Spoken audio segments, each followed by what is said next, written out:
Welcome to the 4Q podcast. My name is Sheena.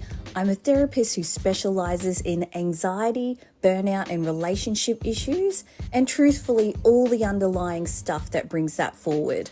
I'm also a business coach. So in this podcast, we talk all things life, business, love, relationships, and everything in between. So let's get into today's episode.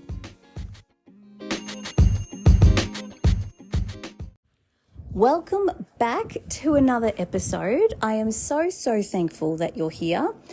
I want to premise this episode with, I apologize if there's any background noise. It is about 1,000% humidity here in Queensland currently in our summer. So I'm currently dying. And the air conditioner, as many of us have had, is running 24/7. So I'm currently sitting in front of it so I can make it through this episode. So apologies if you hear any kind of background noise, but hopefully it'll cancel out. So today's episode is really going to be about how your anxiety, your trauma responses, your stress responses, your burnout responses, how do they affect your business, your career, and your life? So I was thinking of starting this episode off with some examples, and I want to use some unrealistic names or names in this just to describe what this looks like. So let's get into it. There are four key types. There are four key personality types that show up in all of us in response to stress, trauma, anxiety, and they are there to protect us and make us feel safe. It's our brain's way of creating a sense of safety. Now, depending on what kind of childhood environment you grew up, will affect what kind of type develops. And there's also a genetic component to this. So there's all of that. But generally, your childhood will affect the kind of type that you develop. And that's not anybody's fault. Okay. So when you figure this out, it's a scale as well. It's a spectrum. So some people are very much like this personality and some people have regulated themselves a bit. This is more what it looks like when you're dysregulated rather than when you're regulated, okay? Because when we're regulated, we can handle everyday life stresses. It's more of a bump. This is when everyday life stresses become too much, the load is too much, and we end up being outside of our window of tolerance and we end up dysregulated.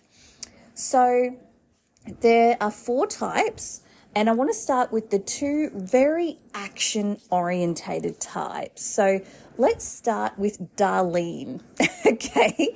I want to give an example of what a Darlene might look like, also known as the leader personality type on my personality type quiz. So Darlene, when she is running a business, there is a reason this type is called a leader, because she gets shit done.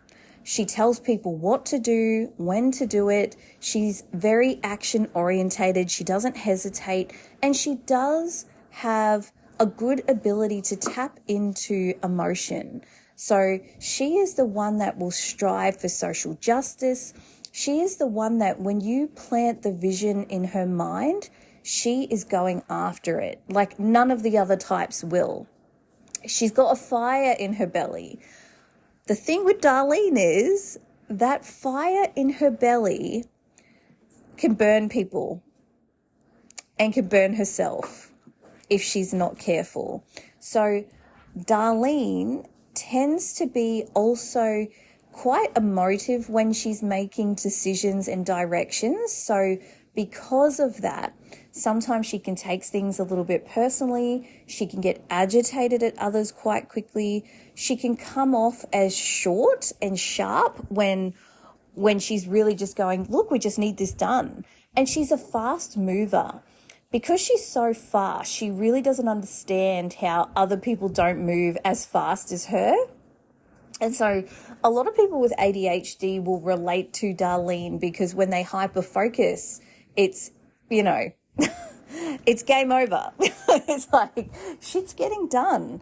So, and the next type as well they relate to. But Darlene is an excellent business person. The issue is she can be quite hot-headed if she's not regulated and emotional. So taking things really, really personally, getting really, really down about a negative review, even if she's got 99 other positive reviews.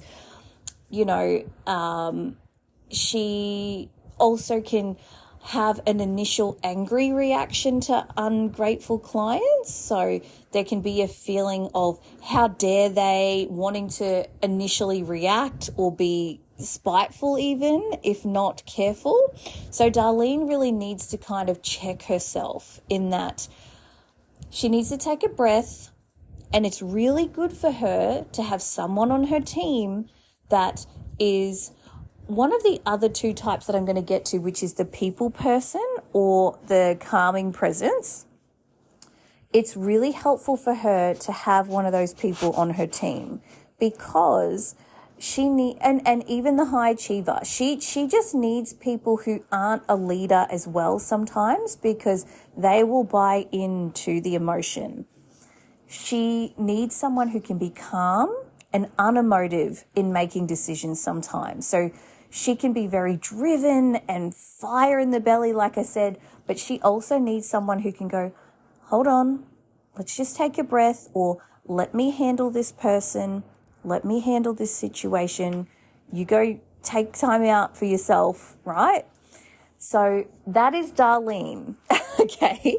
And I want to remind you all that I'm not highlighting all the good parts of these personalities. Again, these really come out and heightened when we're dysregulated. So I'm going to talk about that because that is the part that affects your business and your life. So the positive things you probably already know, but it's the negative things that we need to be mindful of when we're running a business, when we're in our careers, and even when we're interacting in our relationships, our love life. Okay, so we've done Darlene. Let's do Dana.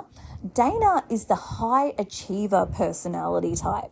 Now, the high achiever also, like the leader, like Darlene, very action orientated, gets shit done as well.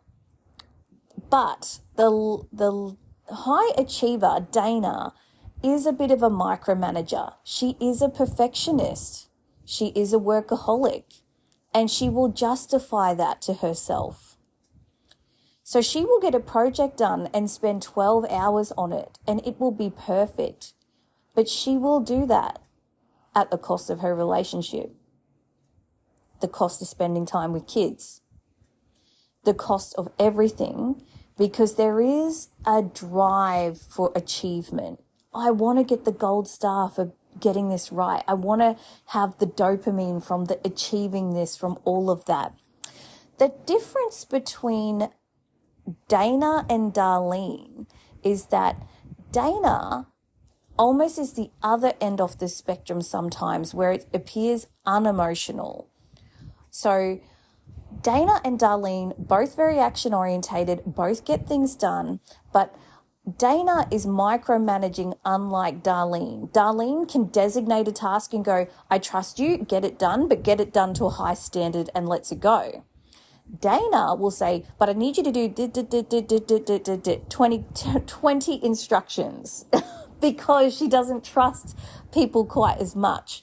So, but she's also less emotional. So because she almost gets a coldness about her, I will just take everything, I'll just do everything because it's better if I do it anyway. So she's less emotional, and that can come across as cold sometimes. And also people in her life feeling like, you chose work over me again?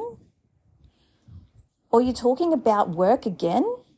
Or we're on a date night and you're talking about work again? Or you're with your friends, I'm talking about work again. you know, that's the difference, is Dana really struggles to let that go because her sense of safety comes from doing and achievement. So sometimes she's known as a human doing rather than a human being. She finds it really hard to be present. So she's disconnected from her emotions a bit, because when she's feeling emotions that she doesn't like, she throws herself into work. So that's the difference there.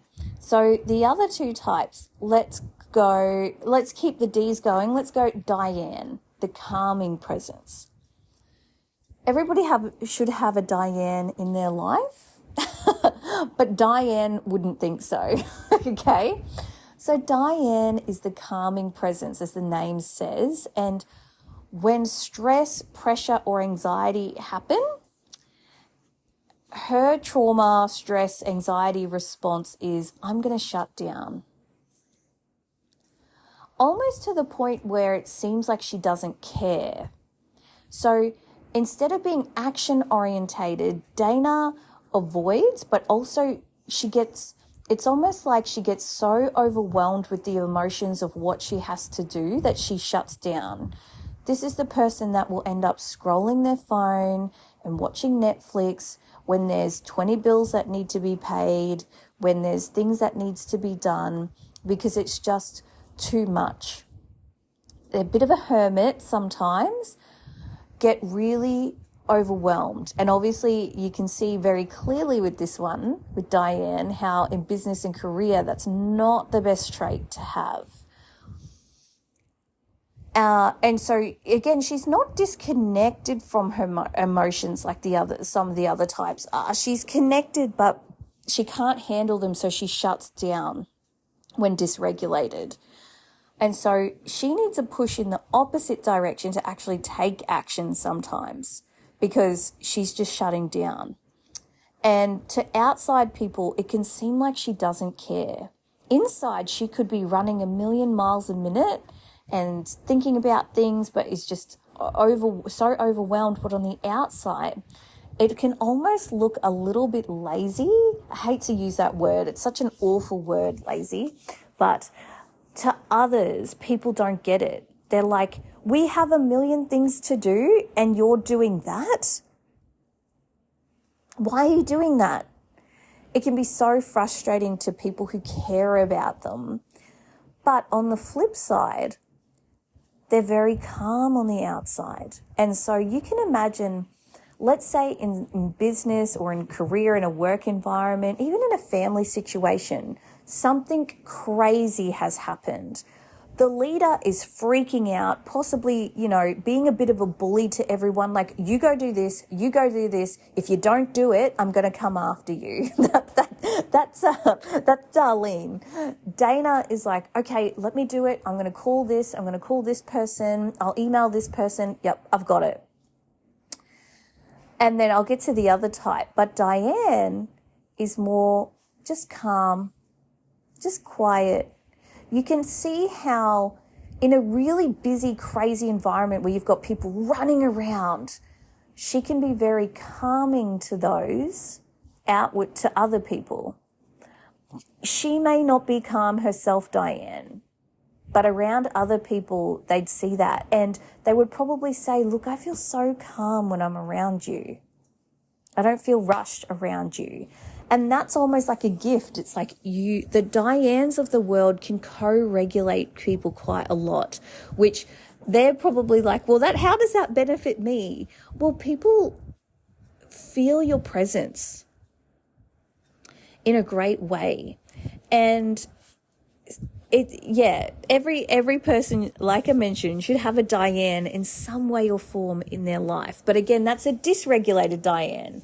A dysregulated Diane shuts down, but a regulated Diane has a very, can handle stress, doesn't shut down, knows that she's prone to procrastination and shutting down, but can pull herself out of it when she's regulated. Okay, so what's another D name? We've got Darlene, we've got Dana, we've got Diane. Oh my gosh. I wanted to say Daria, if anybody is a millennial and they can flash back to Daria, this is not her personality type. It's the complete opposite, which is why I need to find another D name. Let me think of this for a second. A female D name. I'm just going to go with Diana. I was trying to avoid that one, but we've got Darlene, Dana, Diane, and Diana. So the final one is Diana, the people person, almost like a princess. Diana, the people person. This person is someone who takes action in the wrong way. So again, let's say there's some sort of crisis or something happens. Darlene takes action by, she knows what to do, she gets it done, but she's a little bit emotional about it. Dana also gets things done, but she's unemotional about it, and she's a perfectionist, and that can cost her her relationships and things because she seems so cold. Then you've got Diane, who's not doing that much about it, but is really calm to other people. And because of that, but she's shutting down. She's not actually taking action to solve the crisis, the problem, whatever it is. Now, Diana is busy making everyone else happy. Diana's the person that cleans her house before she gets a cleaner. And so if she has a business or a career and she has a personal assistant, she gets to the point where she needs a virtual assistant to help her out, she will not want to bother them. She doesn't want to give them too many tasks. So she ends up paying for things that she's not really using because, again, with the cleaning example, it's like she's cleaning the house before the cleaner comes because she doesn't want them to do too much or to judge her or to this or to that. The people person really gets a lot of their identity through their relationships, through other people. And so what I mean by that is by getting her identity through other people is that she feels safe if she can keep everyone happy. She hates judgment. Everybody else's assertive communication feels aggressive to her. It feels really big and really scary to say no. She's always trying to keep everyone happy, but she lacks a sense of self. And so she'll do things to keep people happy, but ends up resenting them for it. So, for example, everyone will be like, what do we want for lunch? And three people might say, oh, I could go with whatever. And another person says, oh, let's do Italian. And another person says, yeah, let's do that. And she goes, in her mind, she's like, I have had Italian 3 times this week. The last time I had food poisoning from it. I don't think I could go Italian. But outwardly goes, oh, yeah, that sounds great, guys. I know a great place. Diana is too nice, and people take advantage of that. That's the downside, and people push her over. And so in a crisis, instead of taking action to solve the problem, she's busy keeping everyone happy. She also neglects her own needs at the cost of trying to keep everyone happy. Because she doesn't think to ask, what do I want? She thinks to think, what's going to get me liked? What's going to keep me in the good books? Because for certain reasons from childhood, there's a lot of stuff there around being likable, being lovable, feeling safe, that kind of thing. Maybe the golden child in the family, only you can know that for yourself. And I just want to side note mention as well is we're all going to have traits of all of these types sometimes. We're all going to feel into it, but we do have a very dominant type that comes out most of the time. So you might be a Darlene, a Dana, a Diane, or a Diana most of the time when you're stressed. And then you might have a secondary type that pops up sometimes. But generally you'll know that. And if you don't know that, you can take our quiz to find out. And I want to remind you all that all of these types actually have a good side too. I just haven't spoken too much about that here because it's the dysregulated side that affects our relationships, our family, ourselves, our career, our businesses, and the way we run them. And so I just want you to be mindful of that. So I hope that you found all of that helpful and that explanation. Basically, all of these types have developed from a certain childhood environment, certain parenting styles. And I want you to remember that if you read this and you do the quiz, your parents did the best that they could. And this is a spectrum, and we all have one type. It's just inevitable. So there might have been things that your parents did inadvertently that caused some of this, your childhood environment, things that have happened in life, the traumas that you have experienced in life. This is all going to affect it. And so just be easy with yourself if you've never looked at yourself in this lens before, because I know that when you first start looking at this lens, it can be quite confronting.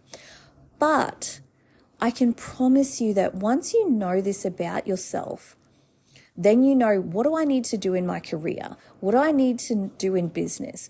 Who do I need in my corner? So if you're a Dana, you need someone who's calm, probably the calming presence or the people person. So you need a Diana or a Diane in your life.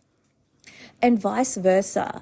If you're a Diane or a Diana, you would really benefit from having the action-orientated types of Darlene and Dana, the high achiever and the leader in your life, because they're going to pull you up when you're not taking action. They probably are going to call you out a little bit as well. More so from Dana.